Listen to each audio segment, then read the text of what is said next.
Hello everyone, welcome to my channel. I hope you all are great. तो दोस्तों, आज हम लोग इस वीडियो में डिस्कस करेंगे विलियम बेंटिक के सुधार। Lord governor general William Bentinck जब यहाँ पर आए तब उन्होंने यहाँ पर कुछ सुधार करे। उन्हीं के हम उस सुधारों को आज हम लोग डिस्कस करेंगे इस वीडियो को। तो चलिए शुरू करते हैं दोस्तों आज की इस वीडियो को।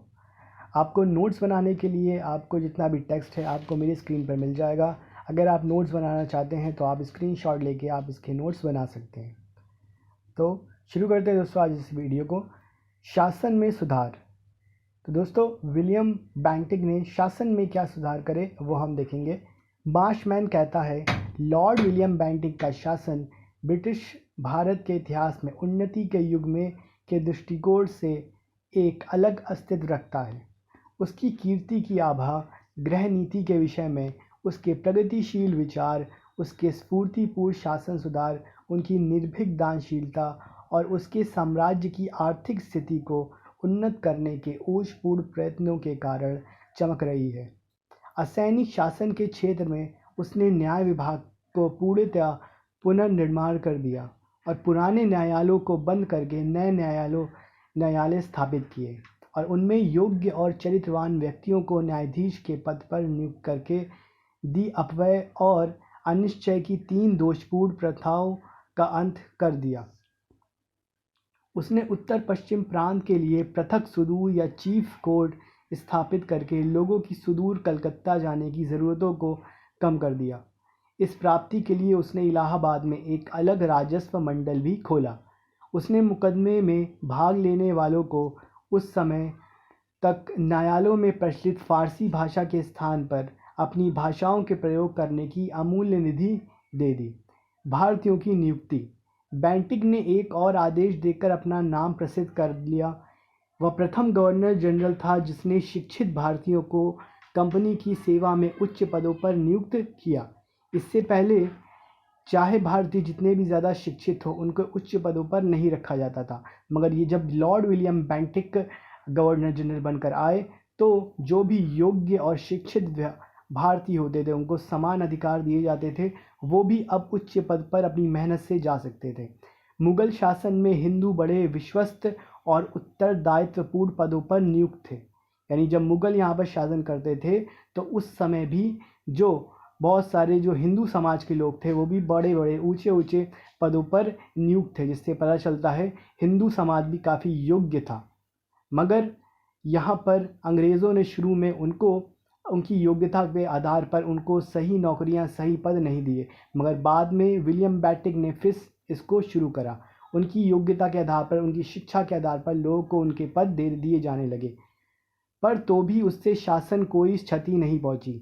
लेकिन लॉर्ड कॉर्नवालिस का विचार भिन्न था। उसने बड़ी सतर्कता से उन्हें सबसे निम्न और कम वेतन वाले पदों से अतिरिक्त शेप सब स्थानों से निकाल दिया। लॉर्ड विलियम बेंटिक को कॉर्नवालिस की नीति की बुद्धिहीनता पर इतना अटूट विश्वास था कि वह देशवासियों की उन्नति करने, कीर्ति प्राप्त करने और शासन के लाभ और यश में पूर्णतया भाग देने पर तुला हुआ था। 1831 ईस्वी में उसने कुछ नियम प्रचलित किए जिनके अनुसार न्याय विभाग में अधिक से अधिक 750 मासिक वेतन पर भारतीयों की नियुक्ति करने का पूर्ण अधिकार प्रदान किया गया था। इस उदाहरण का अनुसरण उसके उत्तराधिकारियों ने उदारतापूर्वक किया।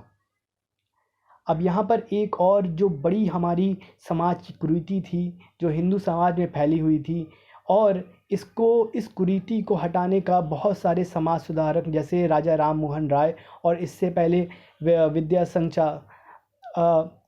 विद्यासागर जी ने भी इसको पूर्णतः मिटाने का प्रयत्न किया, मगर बाद में इसको कानून पास कर इसको पूरी तरह से मिटाया गया। और इसका पूरा क्रेडिट दोस्तों जाता है विलियम बेंटिक को। वो उन्हीं ने सती प्रथा को कानून लाकर इसको बंद कराया था। राज्य विधान द्वारा सती प्रथा का अंत करने का सारा श्रेय बेंटिक को है। अन्य गवर्नर जनरल इस नामांकित प्रथा का अंत करने को उत्सुक थे, लेकिन एक नियम द्वारा सती की प्रथा को अवैधानिक और न्यायालयों द्वारा दंडनीय अपराध घोषित करने का शुभ कार्य बेंटिक के भाग्य में ही था। सती प्रथा के इतिहास का उल्लेख करना व्यर्थ है क्योंकि प्रत्येक हिंदू को ये सुविदित है।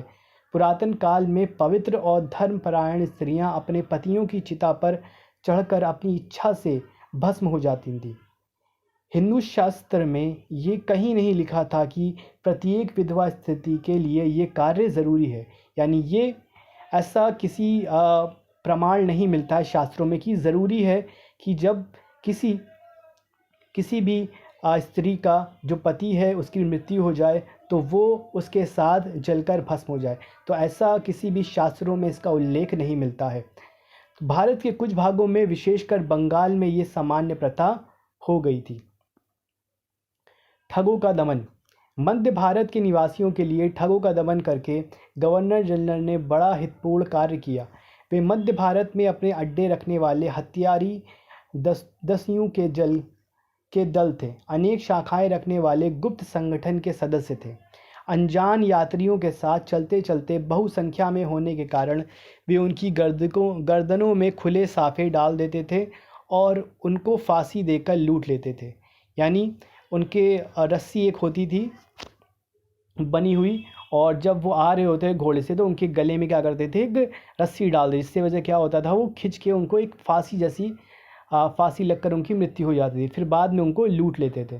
तो इस तरह की कुछ हरकतें करते थे, जिसकी वजह से वहाँ के जो नागरिक थे वो बहुत ज़्यादा परेशान हो गए थे।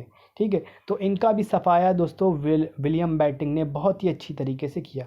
बहुत से ठग मुसलमान जाति के थे, यद्यपि नीची जाति के हिंदुओं को उन्होंने अपने दल में मिला लिया था, और अपने दल में हिंदुओं को मिला लेने से उन्होंने अपनी साथियों से अवनत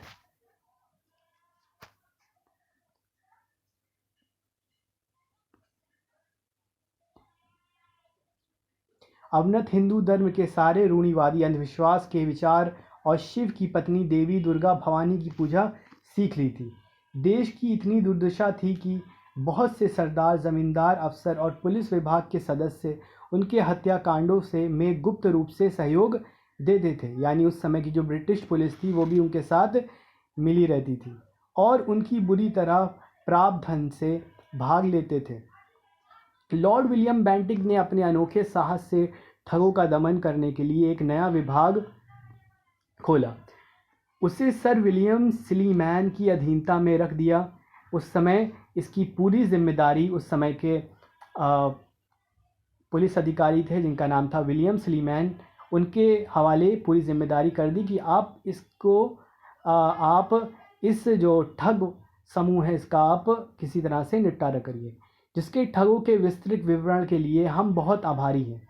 इस दयावान अधिकारी की कार्यप्रणाली इतनी सफल हुई कि 1830 ईस्वी से 1835 ईस्वी तक 6 वर्ष की अवधि में लगभग 2000 हत्यारों ने बंदी होकर मृत्युदंड का कारावास पाया। यानी जितने भी हत्यारे मिले उन सबको विलियम बेंटिक ने मृत्युदंड दिया।